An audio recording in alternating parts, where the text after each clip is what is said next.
Hello everyone. In this video we will start new unit that is genetics and evolution. Firstly इस unit के अंदर जो NCERT में है वो आपके 3 चैप्टर्स दे रखे हैं. पहला हम बात करेंगे principles of inheritance and variation. Second आपका आता है मॉलिक्यूलर बेसिस ऑफ इनहेरिटेंस और थर्ड आपका आता है evolution. So firstly this unit genetics, this is very important and as well as this is very popular among the students. Main reason क्या है, इसमें हम काफी इंटरेस्टिंग फैक्ट्स पढ़ते हैं एंड मेनली हम डिस्कस करते हैं इसमें that how the characters they are transferred from parents to offspring. अलग अलग करेक्टर्स, जैसे हम बात कर लें हेयर के कलर के बारे में या आइज कलर के बारे में या हाइट के बारे में, that how these characters transfer from the parents to offspring. और इसके अलावा जैसे आपने लोअर क्लासेस में भी देखा होगा कि हम इसमें प्रोसेस करते हैं, different different process comes under these units, so it makes more interesting for the students. So firstly हम जेनेटिक्स के बारे में जब भी बात करते हैं, जेनेटिक्स का मतलब होता है branch of science that deals with heredity and variation, जो आपका फर्स्ट चैप्टर भी है इसके अंदर. हेरिडिटी को हम इनहेरिटेंस भी बोलते हैं. सिंपली इनहेरिटेंस या हेरिडिटी का मतलब है transmission of the characters from one generation to another. Means parent से ऑफस्प्रिंग में कैरेक्टर्स के ट्रांसफर होने को हम हेरिडिटी बोलते हैं. नेक्स्ट आपका आता है वेरिएशंस. तो वेरिएशन का मतलब होता है आपका डिग्री ऑफ डिफरेंसेस, कितनी वेरिएशन आए, कितने चेंजेस आए, कितने डिफरेंसेस आए, दैट इज द वेरिएशन. अब देखो एक और इम्पोर्टेंट चीज है, वेरिएशन का मतलब यहाँ पे ऐसा नहीं है कि how the humans they are varied from the dogs और द कैट और सम अनदर एनिमल. यहाँ पे वेरिएशन का मतलब है कि एक ही सेम स्पीसीज के इंडिविजुअल में आपस में कितनी वेरिएशंस हैं. जस्ट एग्जाम्पल, जैसे मैं हूँ, मेरा कजन ब्रदर है, मेरा ब्रदर है, ठीक है, हम लोगों में आपस में क्या वेरिएशंस हैं, कैसे हम एक दूसरे से अलग हैं, that is the variation here. Means the differences among the individuals of same species. अब फर्दर यहाँ पे हम बात करते हैं, जो ये टर्म है जेनेटिक्स, ये सबसे पहले टर्म 1905. अब यहाँ पे ईयर देखो 1905, कितने टाइम से जो है ये रिसर्चेस चली आ रही हैं, कितना लोग यहाँ पे काम कर चुके हैं. तो 1905 में ये टर्म जेनेटिक्स आ भी चुकी थी and it was given by the William Bateson. और ऐसा नहीं है he was the first person to come to the conclusion about the genetics. उन्होंने तो सिर्फ टर्म दी है जेनेटिक्स. काफी टाइम पहले से ही इस चीज पे काम होना शुरू हो गया था. सेक्सुअल रिप्रोडक्शन क्या होती है इसके बारे में पता चल गया था, इसके बारे में रिसर्चेज हो रही थी. देन उनको पता चला कि सेक्सुअल रिप्रोडक्शन की वजह से वेरिएशंस आती हैं और ए सेक्सुअल रिप्रोडक्शन की वजह से क्लोन फॉर्मेशन होती है. सो बहुत ही पहले जो है ये चीजों के बारे में पता चलना शुरू हो चुका था एंड अबाउट 1905 में फाइनली विलियम बेटसन ने एक टर्म दे दी जिसे कहा गया genetics. Then the main person who is considered as the father of genetics is Gregor Johann Mendel. ठीक है, अब मेंडल को फादर क्यों बोला गया जेनेटिक्स का, ये सारी चीजें हम पढ़ेंगे कि उनकी क्या कॉन्ट्रीब्यूशन थी जेनेटिक्स के लिए. Due to that we give him the father of genetics. So firstly about the Mendel, that he was born on 22 July 1822 and mainly उन्होंने क्या किया था, कुछ एक्सपेरिमेंट्स परफॉर्म किए थे, breeding experiments on a plant called as the garden pea plant. And इस plant का नाम था, बोटेनिकल नेम जो है प्लांट का, that is the pisum sativum. Garden pea कुछ ऐसे स्पेसिफिक स्पेशल चीज नहीं है जो हम घर पे भी मटर फली लेके आते हैं, पी जो हम लेके आते हैं, that is exactly the garden pea. Now इन्होंने इस पी प्लांट की अलग अलग 14 ट्रू ब्रीडिंग वेराइटीज ली जिसको लेके इन्होंने अपने एक्सपेरिमेंट्स परफॉर्म किए थे. जैसे जैसे हम ये पूरा चैप्टर करेंगे, साथ में ही मैं आपको हर एक जो स्लाइड मैं आपके साथ शेयर करूंगी उसमें से क्या आपके नीट के क्वेश्चंस की प्रोबेबिलिटी बनेगी वो भी मैं आपको साइड बाय साइड बता दूंगी। कुछ क्वेश्चंस आपके ऑलरेडी आ चुके हैं और कुछ जो आपके नेक्स्ट ईयर के एग्जाम में जो है वो आ सकते हैं। First important that you already know, that is the father of genetics कौन है, ठीक है। अब यहाँ पे आपने सिर्फ मेंडल वर्ड याद नहीं रखना है, you have to remember the entire name. Gregor John Mendel was the name. Then genetics term किसने दी सबसे पहले, William Bateson in 1905। Then Mendel ने कौन से प्लांट के ऊपर अपना सारा एक्सपेरिमेंट परफॉर्म किया, सो गार्डन पी पे उन्होंने परफॉर्म किए थे और इसका बोटानिकल नेम याद करोगे, that is the pisum sativum. Then कितने जो ब्रीडिंग वेराइटीज है वो उन्होंने कितनी ली थी पी प्लांट के लिए अपने एक्सपेरिमेंट को परफॉर्म करने के लिए, so totally he took the 14 true breeding varieties. अब यहाँ पे क्वेश्चन में आपको हो सकता है कि ऑप्शन में 7 पेयर्स लिखा हो, तो ऐसा कंफ्यूज नहीं होना है, रीड क्वेश्चन केयरफुली कि आपको पेयर में पूछा है या एग्जैक्ट नंबर पूछा हुआ है, so you have to answer accordingly. So these questions which can be plotted for your NEET examination from this slide. Now, next अब हम बात करेंगे about the contrasting traits studied by the Mendel in the pea plant. ठीक है, ये different आपके यहाँ पे characters दे रखे हैं जिनको उन्होंने यूज किया था अपने एक्सपेरिमेंट्स के लिए। तो आप देख सकते हो ये इस पे 7 दे रखे हैं और अभी मैंने आपको पीछे बताया कि इन 7 करेक्टर का जो पेयर है, जैसे एक करेक्टर ले लिया, एक का टोल है एक डॉर्फ है, तो इस तरह से उन्हें 14 ब्रीडिंग वेराइटीज ले रखी थी for his experiment. So firstly we will discuss about this.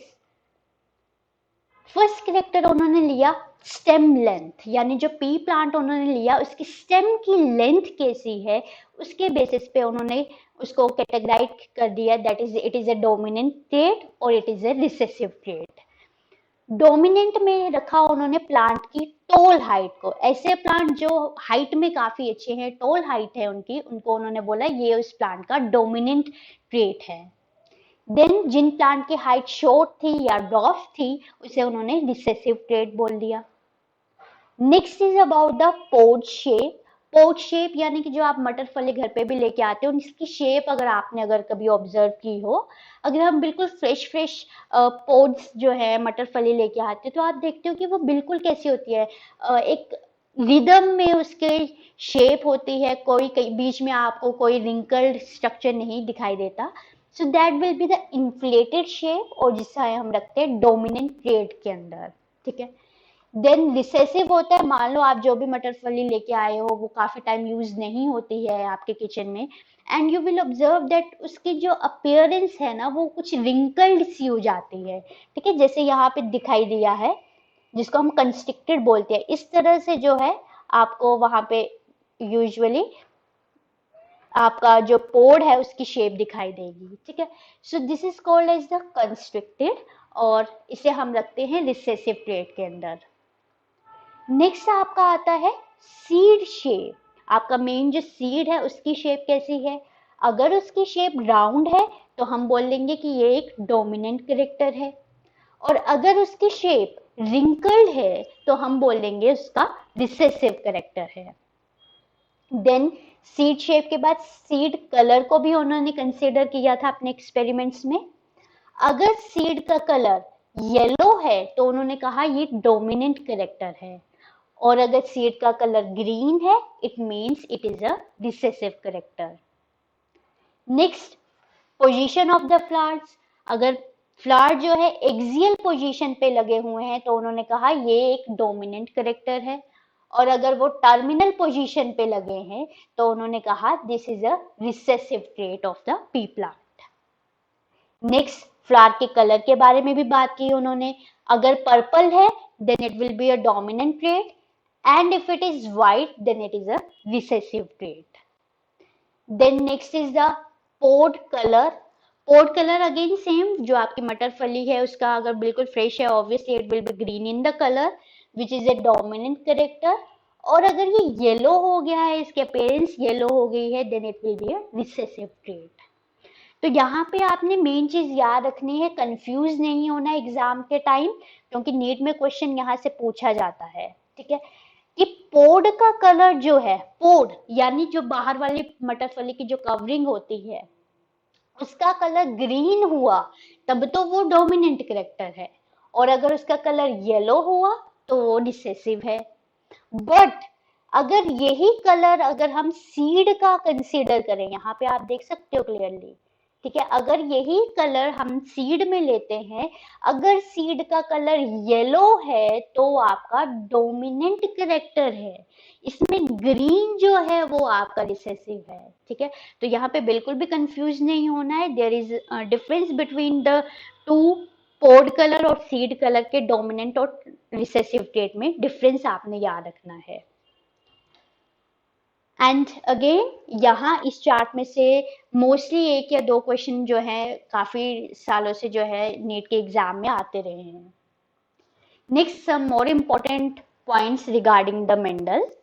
सो पहले ये जो सारा अभी हमने डिस्कस किया about the breeding traits and all, ये सारा जो है उन्होंने अपने एक फाइंडिंग में पब्लिश किया था, 1866 में उन्होंने इसको पब्लिश कर दिया था, जिसमें annual proceeding of the natural history society of Brin, ये उनका मेन हेडिंग था जिसके अंडर इन्होंने इसे पब्लिश किया था। And the Mendel he died in 1884 में उनकी डेथ हो गई। उनका बर्थ हुआ था इन 1822 एंड इन 1884 ही डाइड। और मेन इंटरेस्टिंग चीज ये है कि जब उनकी डेथ हो गई तब तक उनको अपने काम के लिए कोई स्पेशल प्रेफरेंसेस या स्पेशल रिकॉग्निशन नहीं मिला था। ठीक है, he died without getting any recognition during his life time, again very important point, right. And after his death, और उनके मरने के 16 years के बाद, after 16 years of his death, approximately 1900 में तीन मेन वर्कर्स आए या तीन मेन साइंटिस्ट आए, that is one Hugo de Vries of Holland, second Karl कोरिन्स of Germany, and third आए एरिश वॉन टिश्मार्क ऑफ ऑस्ट्रिया। इन तीनों ने अलग अलग इनके एक्सपेरिमेंट्स को रीड किया, इनके एक्सपेरिमेंट्स को रीडिस्कवर किया, and they concluded that some person named as the Mendel, he did a very extraordinary work already in this field, और उन्हें जो है उन्होंने फादर ऑफ जेनेटिक्स की जो मेन टर्म है वो उनको दिलाई। ठीक है, और मेन इंपॉर्टेंट एक और चीज है, these three workers they work independently, ऐसा नहीं है कि उन्होंने साथ में मिलके इनके काम को रीडिस्कवर किया था, अलग अलग एरिया के हैं। आप देखो, एक होलैंड का है, एक जर्मनी, एक ऑस्ट्रिया, इन्होंने इंडिपेंडेंटली इनके वर्क को रीडिस्कवर किया था, and they come to the conclusion that there was a man who already worked under this field, and they honored him as the father of genetics। ठीक है, तो ये सारी चीजें कब हुई? After the death of the Mendel. So these terms are also important for NEET point of view. इसमें से ये जो क्वेश्चन है आपका, that who rediscovered Mendel's work after his death, and you have to learn these three names of the scientist. ठीक है, कि इन तीनों ने दोबारा से उनके काम को रीडिस्कवर किया था। नाउ नेक्स्ट आपका एक मेन क्वेश्चन आता है आपके बोर्ड एग्जामिनेशंस में, that I am taking here, and also important for your main reason type questions जो आपके आते हैं नीट में, वहां पे भी ये इंपॉर्टेंट रहता है, that why Mendel's work remain hidden for so many years. अभी आपने देखा, मैंने आपको बताया कि 16 साल, अ ह्यूज गैप, कि उनकी डेथ के 16 इयर्स के बाद जो है ये सारी डिस्कवरी हुई, और क्यों उनका काम जो है इतने टाइम तक जो है किसी ने रीडिस्कवर नहीं किया। सो इसके रीजंस हम पढ़ेंगे। पहला reason, He published his working in a journal which had limited circulation. पहले उनकी हम मिस्टेक भी बोल सकते हैं या उस टाइम के रिस्ट्रिक्शंस भी हम बोल सकते हैं कि पहली मेन चीज क्या थी कि ऐसी जर्नल में उन्होंने अपना काम पब्लिश कर दिया जो ज्यादा सर्कुलेशन में ही नहीं थी, बहुत ही कम लोग उसको रीड करते थे। अब देखो ऐसा तो नहीं था ना उस टाइम पे हमारे जैसे मोबाइल, अब तो काफी ये कम्युनिकेशन जो है इजी हो गया है एक दूसरे से कम्युनिकेट करना और कनेक्ट करना। पहले के टाइम पे क्या होता था, जो भी चीजें नई डिस्कवरी हुई पब्लिश की जाती थी, जर्नल्स आते थे, जो लोग इंटरेस्टेड होते थे वो उन जर्नल्स को लेते थे, पढ़ते थे और इस तरह से नॉलेज जो है वो स्प्रेड होता था। ठीक है, तो ये एक मेन उनके पब्लिशिंग की प्रॉब्लम रहेगी कि जिसमें उन्होंने पब्लिश किया जर्नल को वो काफी लिमिटेड सर्कुलेशन में थी। Then second is his work was ahead of time and so was beyond comprehension of common biologists। ठीक है, उसने काफी चीजें ऐसे यूज की थी जो उस टाइम के बायोलॉजिस्ट के हम बोल सकते हैं एक तरह के they are not ready to accept all those things, and even you can say that they are very ahead of their time. उनकी हम बोल सकते हैं उनका माइंड इतने लेवल तक अभी गया नहीं था कि वो उन सब चीजों को एक्सेप्ट कर सके या उन सब चीजों के बारे में सोच सके। So it was again a restriction for his work that it remain hidden for so many years. Next third point आपका आता है he was himself not sure of his finding. No doubt उसने बहुत अच्छा काम किया था, बट ऑब्वियसली जब हम जैसे कई बार हमें भी होता है कि हमने कोई काम कर दिया हो अच्छा भी हो but we are not that much confident कि हमने, हो सकता है ये जरूरी थोड़ा ना ठीक ही किया है। ठीक है, तो वो भी अपने काम को लेके इतने ज्यादा श्योर नहीं थे, बिकॉज एक और रीजन था उनकी इस इनश्योरिटी का, that he failed to get similar results on hawk seed, that is the hyraceum। ठीक है, दिस hawk seed और the hyraceum it belongs to the sunflower family। Species को ये बिलोंग करता है, जिस फैमिली के अंदर आपका सनफ्लावर आता है उसी फैमिली का ये एक प्लांट है। तो जब उन्होंने इस प्लांट पे ये सेम एक्सपेरिमेंट परफॉर्म किए थे ना तो उन्हें सेटिस्फैक्ट्री रिजल्ट्स नहीं मिले थे। So this is the reason कि वो भी थोड़ा डाउट में चले गए कि क्या ये एक्सपेरिमेंट सही हुए भी हैं या नहीं। So again it restricted him to spread his work among the different scientist. Next आपका फोर्थ पॉइंट आया that the scientific world at that time was busy with the implications of Darwin's theory of evolution. इसका क्या मतलब है? It means देखो general सी चीज है, जब कोई नई चीज आती है ना, कोई नई डिस्कवरी हुई होती है तो लोगों का ध्यान क्या होता है, उसी डिस्कवरी उसी नई रिसेंट चीज पे होता है। सेम उनके साथ हुआ उस टाइम पे, जैसे डार्विन थ्योरी ऑफ एवोल्यूशन आई थी, राइट? तो लोगों का ध्यान या साइंटिफिक वर्ड जो था it was just busy with that theory कि इसके हम क्या ड्रॉबैक्स निकाल सकते हैं या ये सच में थ्योरी राइट है या नहीं। So the entire scientific world it was only busy with the Darwin theory. So again his work didn't get that much consideration at that time. Next one is the Mendel's approach of using the mathematics to explain the biological phenomena was totally new and unacceptable to many of biologists of his time। Again मैंने आपको एक चीज बताई कि उन्होंने कुछ ज्यादा extra ordinary work किया था अपने उस टाइम के हिसाब से। उन्होंने ऑब्वियसली, आप लोअर क्लासेस में थोड़ा सा आपने मेंडल के बारे में पढ़ा होगा या प्रोसेस किए होंगे, तो हम इसमें प्रॉपर क्या करते हैं, रेशियोज काउंट करते हैं, फिनोटाइपिक जीनोटाइपिक रेशियो काउंट करते हैं।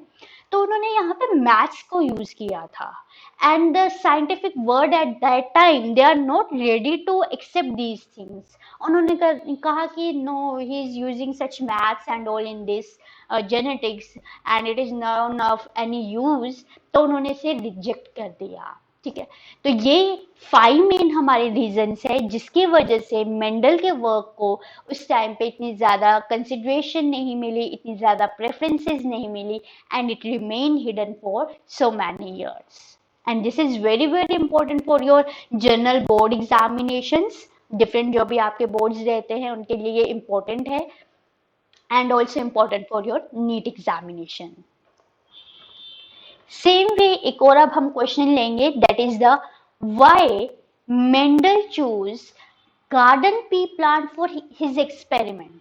अब देखो बिल्कुल शुरू में मैंने आपको हाईलाइट किया कि उन्होंने गार्डन पी प्लांट यूज किया, पाइसन सिटाइवम यूज किया। क्या रीजन थे उन्होंने यही प्लांट यूज किया? सबसे पहला point, pea plant is easy to cultivate. ठीक है, बहुत आसान होती है इसकी कल्टीवेशन करना, that's why he selected this pea plant. Next reason, pea plant is a annual plant. ठीक है, एनुअल प्लांट होगा, it means that short life cycle. तो जिसकी वजह से क्या होगा, एनुअल मीन्स जिसकी लाइफ साइकिल एक ही साल में कंप्लीट हो जाएगी, तो विद इन अ ईयर उनको रिजल्ट मिल जाएंगे। कुछ ऐसे भी प्लांट होते हैं जिनकी लाइफ साइकिल लॉन्ग होती है, पेरिनियल होते हैं, बाइनियल होते हैं। ठीक है, 2 इयर्स और मोर देन 2 इयर्स जिनको लगते हैं लाइफ साइकिल में, तो ऑब्वियसली वहां पे उनको रिजल्ट के लिए वेट करना पड़ता है ज्यादा टाइम। ठीक है, बट मेन रीजन उनका यही था इस प्लांट को सिलेक्ट करने के लिए कि उनको जल्दी से जल्दी रिजल्ट मिल जाए। Next point is, pea flower they normally remains closed and undergoes the self pollination। ठीक है, एक और रीजन, ये प्लांट्स के जो फ्लावर है क्लोज रहते हैं, और प्लांट के फ्लावर क्लोज होंगे means they will avoid the cross pollination. So this is again the main reason that he chose this plant। And obviously self pollination हो रही है, and if he wants to get some variation he will manually crossbreed them। ठीक है, जो भी उनको pollen grains चाहिए होंगे वो मैनुअली जो है इनकी क्रॉस पोलिनेशन करवा सकते थे। So that's why this is another main reason. Next point is, pea plant shows number of easily detectable contrasting character। अभी जैसे हमने करेक्टर्स पढ़े, 7 करेक्टर तो हमने अभी इनके मेंडल के डिस्कस कर लिए, और वो ऐसा नहीं था कि उसके लिए हमें कोई माइक्रोस्कोप या कोई स्पेशल इंस्ट्रूमेंट की जरूरत पड़ेगी उनको एनालाइज करने के लिए। बहुत ही सिंपल और इजीली डिटेक्टेबल करेक्टर थे, that's why he prefer to select this plant. Next one is, a large number of seeds they are produced in the pea plants। ठीक है, ऐसा नहीं सिंगल एक सीड प्रोड्यूस हो रहा है, a large number of seeds can be produced by pea plant and they help in drawing the correct conclusions। Next, pure varieties of pea were available। ठीक है, बिल्कुल प्योर वेराइटीज इनकी available रहती थी। Next, flowers they are bisexual and they are hermaphrodite। This is also the reason। Next, 8 point, Mendel worked on the only pure or the true breeding traits। ठीक है, बिल्कुल breeding trait जो बिल्कुल pure थे, सिर्फ उसी पे उन्होंने काम किया था। अब यहाँ पे जैसे कि sometimes in viva you can be asked a question like what are the pure trait या प्योर ट्रू ब्रीडिंग ट्रेट्स क्या होते हैं। सो इसका मतलब क्या होता है, जब हम कोई प्लांट लेते हैं, ठीक है, हमने कोई प्लांट ले लिया and it will produces the purple flowers. ठीक है, मान लो उस प्लांट के ऊपर क्या आ रहे हैं, पर्पल फ्लावर आ रहे हैं। Then we will take the seeds from the flower, और दोबारा से जब हमने उन सीड को सेल्फ पोलिनेट किया, सेल्फ पोलिनेशन से जो हमें सीड मिले उनको हमने ग्रो करवाया, again after getting the mature plant it will bear the flowers, और दोबारा से वो फ्लावर कैसे आएंगे, आपके पर्पल कलर के आएंगे। There is no variation in this. तो उस तरह के प्लांट्स को हम बोल देते हैं that they are having with the pure और ट्रू ब्रीडिंग ट्रेट। अब दोबारा से हमारे पास जो प्लांट आया है by self pollination we will get the seeds, और जो सीड हमारे पास मिलेंगे दोबारा हम उन्हें ग्रो करवाए and again we will get the purple flower. So this will be the true trait, और we can say that the pure breeding trait of the pea plant। Next is 9th one, that is the John Goss was the person, he already worked on the garden pea in 1822।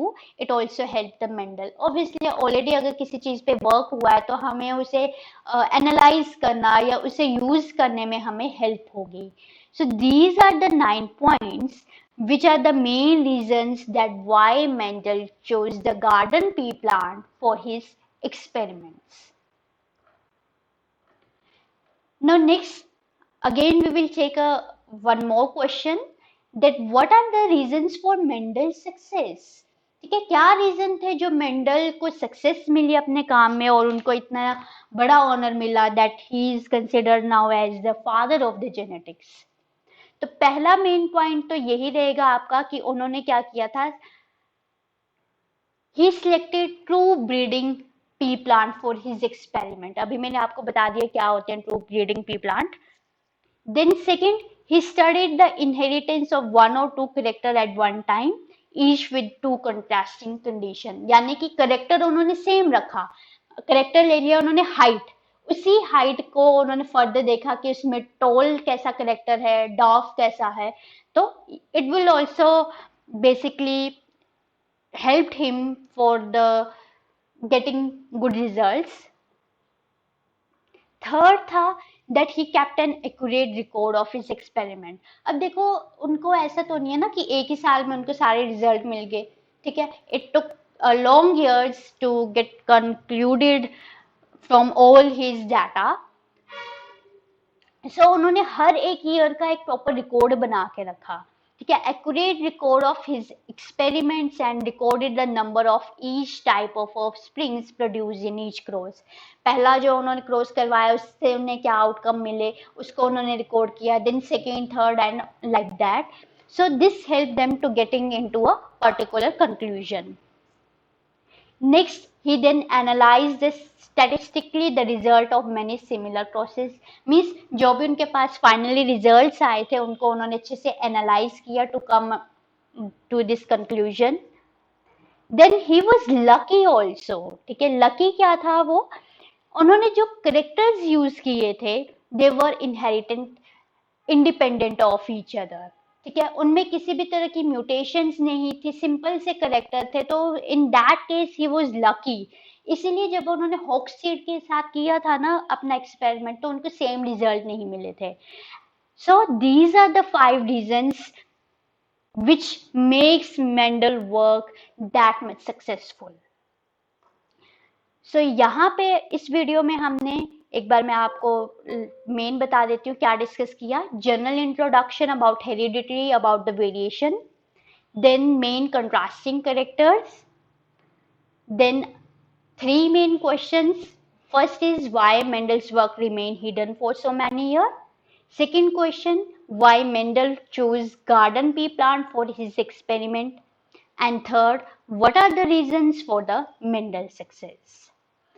So I hope you liked the video, and if you do, so please share, subscribe the channel and stay tuned for more videos as we are going to discuss about the crosses and about the general term which are used in the genetics in the next part of the video.